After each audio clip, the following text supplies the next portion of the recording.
HighBridge, a division of Recorded Books, presents The Nature Fix: Why Nature Makes Us Happier, Healthier, and More Creative, by Florence Williams, read by Emily Wu Zeller. Introduction. The Cordial Air. May your trails be crooked, winding, lonesome, dangerous, leading to the most amazing view. Edward Abbey. I was hiking in Arches National Park when the Mappiness app in my phone pinged me. Some people would be annoyed, but not I. Finally, I was somewhere outside and beautiful and could tell the app how happy, relaxed, and alert I was. Very, and very. I told it so by tapping on the screen. Then I victoriously took a photo of the smooth, salmon-colored cliffs in front of me. Small topographies of lichen poked through a crack. A few perfect white clouds potted across a French blue sky. Let Big Brother, toiling away in some windowless university lab, eat that for lunch. After many months and 234 interactions with this app, I almost always got pinged when I was indoors and working, which didn't seem very helpful to either the Mappiness project or to my own. And it didn't seem fair, because I was outside fairly often, wasn't I? Mappiness is in the midst of a multi-year big data grab, asking tens of thousands of volunteers to record their moods and activities twice a day at random times. Then it matches those responses to an exact GPS location, from which it extracts information on the weather, amount of daylight, and other environmental characteristics. The aim is simple. What makes people happy? Does place matter? Or not so much? Big Brother, or Big Scientist, really, is George McCarran, a young and congenial economist at the University of Sussex. As he explained it to me, much of the happiness data out there involves relationships, activities, and economic behaviors, and much of it is familiar. People are happiest when they are well enmeshed in community and friendships, have their basic survival needs met, and keep their minds stimulated and engaged, often in the service of some sort of cause larger than themselves. But McCarran wondered about the people who already have these things going for them, or, for that matter, about the people who don't. Are there other factors that could make meaningful differences in the march of their days? To find out, he launched Mappiness in 2010, and within a year had gathered 20,000 participants and over 1 million data points. By the time I joined a few years later, he was up to 3 million. Here's what the data shows. People are least happy at work or while sick in bed, and most happy when they're with friends or lovers. Their moods often reflect the weather. Most live in the UK, so that's not surprising. But one of the biggest variables, the surprising one, is not who you're with or what you're doing. At least for this iPhone-using crowd, which tends to be young, employed, and educated. It's where you are. As one of McCarran's papers concludes, on average, study participants are significantly and substantially happier outdoors in all green or natural habitat types than they are in urban environments. And, in case you're wondering, the data didn't just reflect a vacation effect, since he factored that in. The difference in joy respondents felt in urban versus natural settings, especially coastal environments, was greater than the difference they experienced from being alone versus being with friends, and about the same as doing favorite activities like singing and sports versus not doing those things. Yet, remarkably, the respondents, like me, were rarely caught outside. 93% of the time they were either indoors or in vehicles. And even the app's definition of outside could mean standing at an intersection or collecting the mail. My own personal data was pretty pathetic. The app caught me exercising or relaxing outside only 17 times, or 7% of the pings over the course of a year. Most often I was working, followed by number 2, doing childcare, followed by commuting, doing housework, and eating. Well, at least something was fun. In the midst of a flirtation with meditating, I was caught doing that exactly twice. What Mappiness reveals, our epidemic dislocation from the outdoors, is an indictment not only of the structures and habits of modern society, but of our self-understanding. As the writer Annie Dillard once said, "How we spend our days is how we spend our lives." Why don't we do more of what makes our brains happy? Are we just too knackered by life's demands? Too far away from greenery or too tempted by indoor delights, especially the ones that plug in? Partly, but not entirely. In a revealing set of studies at Trent University in Ontario, psychologist Elizabeth Nisbet sent 150 students either outside to walk on a nearby path along a canal or underground to walk through the well-used tunnels connecting buildings on campus. Before they left, she asked them to predict how happy they thought they'd feel on their walks. Afterward, they filled out questionnaires to gauge their well-being. The students consistently overestimated how much they'd enjoy the tunnels and underestimated how good they'd feel outside. Social scientists call these bad predictions forecasting errors. Unfortunately, they play a big role in how people make decisions about how to spend their time. As Nisbet rather dejectedly concluded, people may avoid nearby nature because a chronic disconnection from nature causes them to underestimate its hedonic benefits. So we do things we crave that make us tetchy, like check our phones 1,500 times a week. No exaggeration, but I will point out that iPhone users spend 26 more minutes per day on their phone than Android users, which may be a good reason to marry an Android user, while often neglecting to do the things that bring us joy. Yes, we're busy. We've got responsibilities. But beyond that, we're experiencing a mass generational amnesia enabled by urbanization and digital creep. American and British children today spend half as much time outdoors as their parents did. Instead, they spend up to 7 hours a day on screens, not including time in school. We don't experience natural environments enough to realize how restored they can make us feel. Nor are we aware that studies also show they make us healthier, more creative, more empathetic, and more apt to engage with the world and with each other. Nature, it turns out, is good for civilization. This book explores the science behind what poets and philosophers have known for eons. Place matters. Aristotle believed walks in the open air clarified the mind. Darwin, Tesla, and Einstein walked in gardens and groves to help them think. Teddy Roosevelt, one of the most hyper-productive presidents of all time, would escape for months to the open country. On some level, they all fought a tendency to be tired, nerve-shaken, over-civilized people, as hiker-philosopher John Muir put it in 1901. Walt Whitman warned of the city's pestiferous little gratifications in the absence of nature. Park builder and public health advocate Frederick Law Olmsted understood.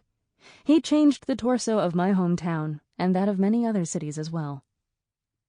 The Romantic movement was built upon the idea of nature as the salvation of the mortal soul and the mortal imagination, with poets penning odes to high peaks just as industrialization was beginning to choke its way through Europe.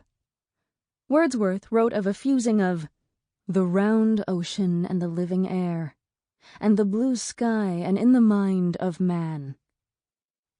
Beethoven would literally hug a linden tree in his backyard. He dedicated symphonies to landscapes and wrote, "The woods, the trees, and the rocks give man the resonance he needs." Both men were speaking of a melding of inner and outer systems. It sounds a bit woolly, but they were auguring the explorations of 21st century neuroscience, of human brain cells that sense environmental cues. Our nervous systems are built to resonate with set points derived from the natural world. Science is now bearing out what the Romantics knew to be true. Growing up in the dense, vertical habitat of a pre-war apartment building, I was drawn to the verdant, magnetic acres of New York's Central Park. Starting in middle school, I went there most days and every weekend, riding a rusty Panasonic bike or walking, skating, or sunbathing while tethered to a Walkman. We are animals, and like other animals, We seek places that give us what we need.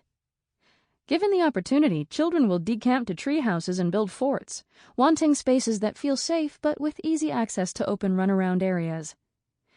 We work hard to make our homes and yards a certain way, and when we can afford to, we pay considerably more for residences or hotel rooms right on the beach, or the pastoral ninth hole, or a quiet tree-lined street. We all want our starter castles on the corner of Prospect and Refuge. Experts tell us these habitat preferences are remarkably consistent across cultures and eras. Yet until recently, psychologists and neuroscientists didn't take these affinities very seriously.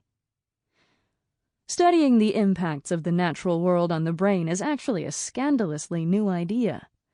Richard Louv, author of the 2008 bestseller Last Child in the Woods, told me. It should have been studied 30 to 50 years ago. So why now? Probably because we're losing our connection to nature more dramatically than ever before.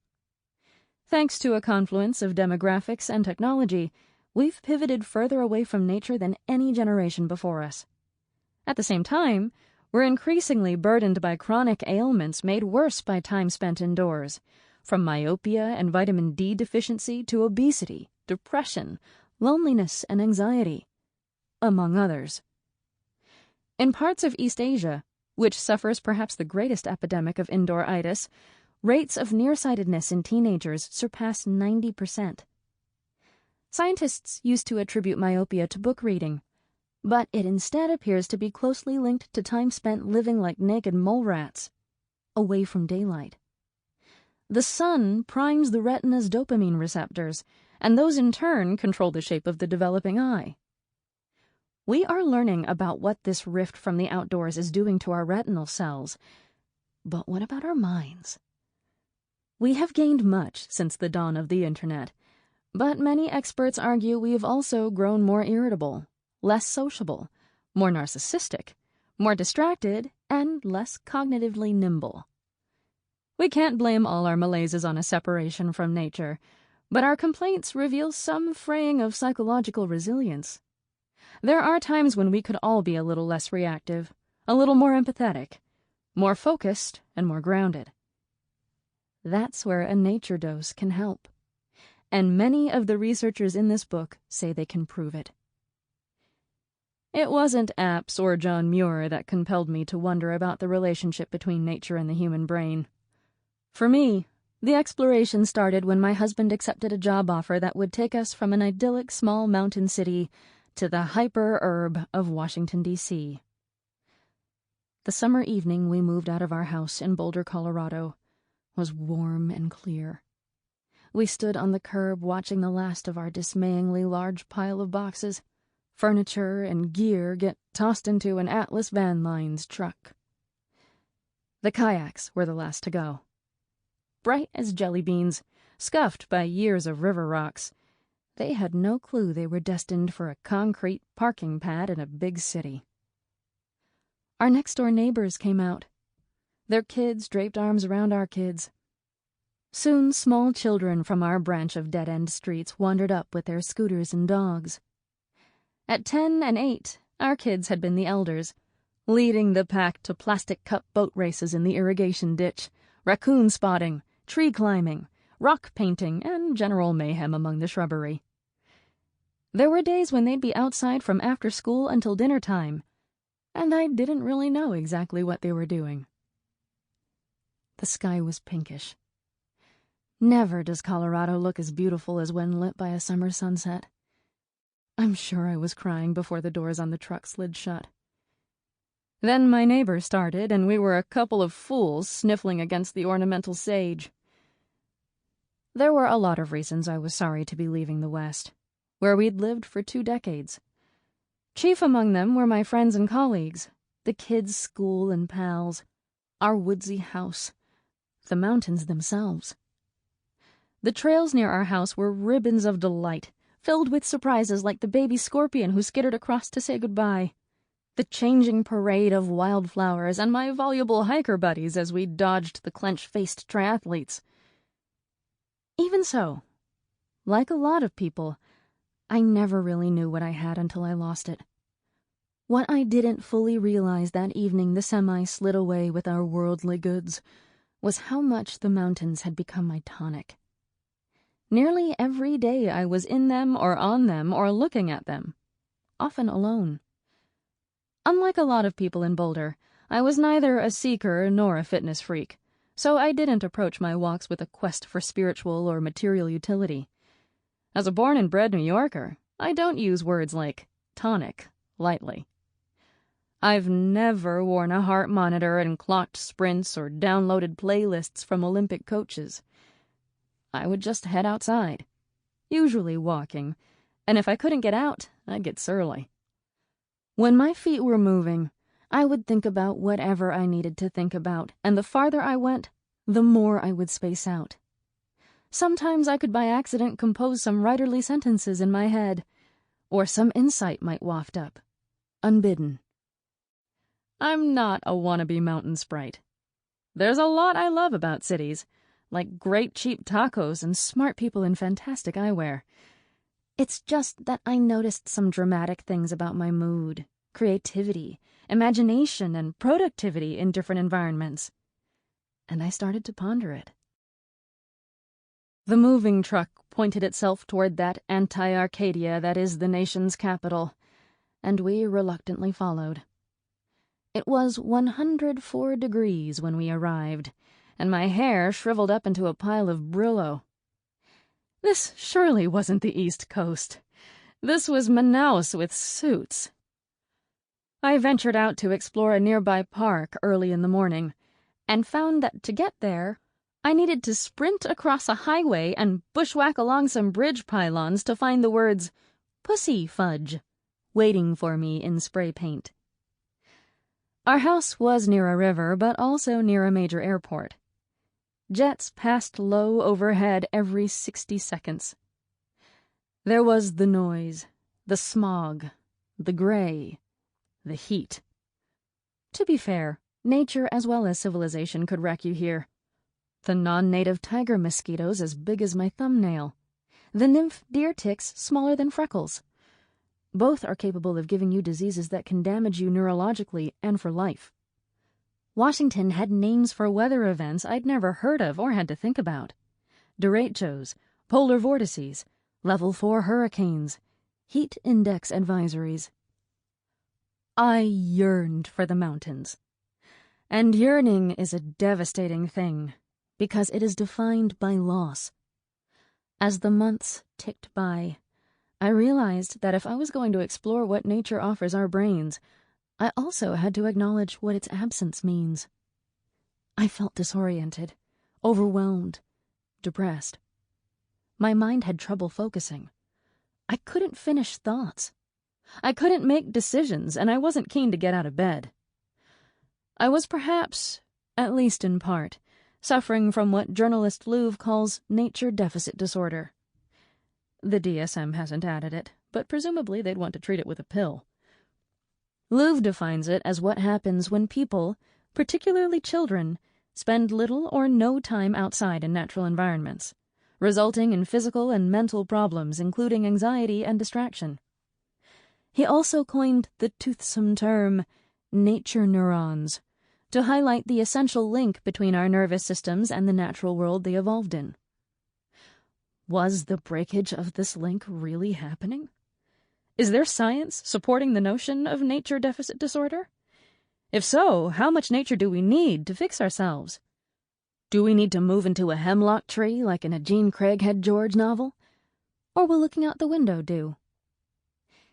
If I was going to do more than merely survive in my new urban habitat, the type now shared by most people on Earth, I was going to have to figure some things out. What was it about nature that people seemed to need? How could we get enough of it in our lives in order to be our best selves? In the course of trying to answer these questions, I came to consider the human-nature connection on a neural level. Some weeks after we rolled into town, I left on assignment for Japan to write about an obscure and somewhat embarrassing Japanese practice called forest bathing. There, I started to learn the science behind what I was experiencing at home. The Japanese researchers weren't content to leave nature to the realm of haikus. They wanted to measure its effects, document it, chart it, and deliver the evidence to policymakers and the medical community.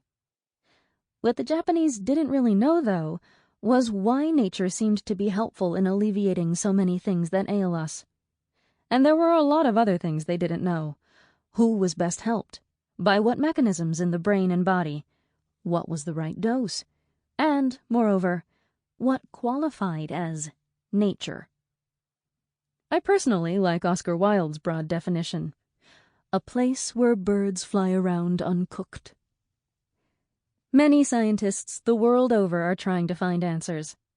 My exploration of these questions would send me down a river in Idaho with a boatload of women veterans, to South Korea, where grown firemen hold hands in the woods, to sound labs measuring stress recovery, to treadmills in 3D virtual reality rooms, and to downtown Edinburgh, Scotland, where I'd walk around with a brain-measuring EEG unit wrapped around my scalp like a postmodern crown of thorns. I'd measure black carbon and my own blood pressure, pulse rate, cortisol, and facial responses to awe. I would meet researchers convinced that the secret to nature's power lies in its geometric fractal patterns, or its particular sound vibrations, or the aerosols from trees. It was a sensory extravaganza. Scientists are quantifying nature's effects not only on mood and well-being, but also on our ability to think, to remember things, to plan, to create, to daydream, and to focus, as well as on our social skills. There were times when I was skeptical, and times when I believed. I spent time with people who were trying to get well, people who were trying to get smart, people finding the best ways to educate young children, who are, by nature, exploratory, kinetic, and full of wonder, all qualities enhanced by time outside. And people who were merely trying, like me, to stay sane in a frenetic world. Because of the 2 years I spent researching this book, I would emerge feeling better myself, and much more aware of the surprising science behind why I was feeling that way. And while well-being may sound like vague psycho-speak, its impact is real. Enhancing it has been shown to add years to your lifespan. I've divided the book into 5 parts to help make sense of the material, and to make it useful.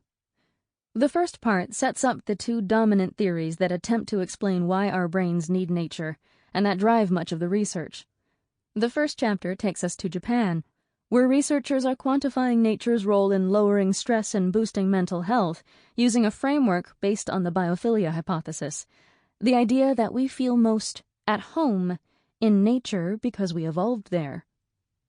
The second chapter swerves over to Utah, where American neuroscientists are more interested in how nature helps restore our attention-addled brains to a state of sharper cognition. I've organized the rest of the book by nature dose.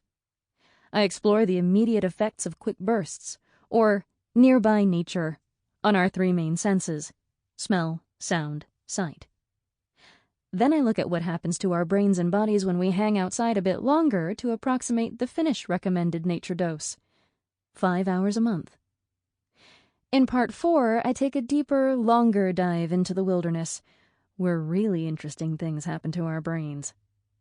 This is where, in the words of neuroscientist David Strayer at the University of Utah, something profound is going on. Finally, we'll look at what it all means to the way most of us live, in cities. Throughout, there will be insights into how we can better construct our days, lives, and communities so that everyone gains. Don't worry, I'm not going to tell you to pitch your smartphone over a waterfall. The world we live in is fully plugged in. But it's important to call out just how radically our lives have shifted indoors, and what those changes mean for our nervous systems, so that we may hope to ease and manage the transition. My move to the city is a micro-narrative of the demographic and geographical shifts occurring on a global scale.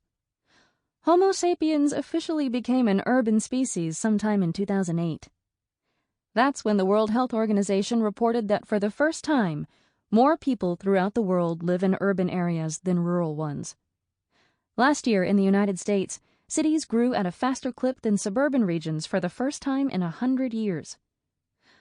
Looked at another way, we are in the middle of the largest mass migration in modern times.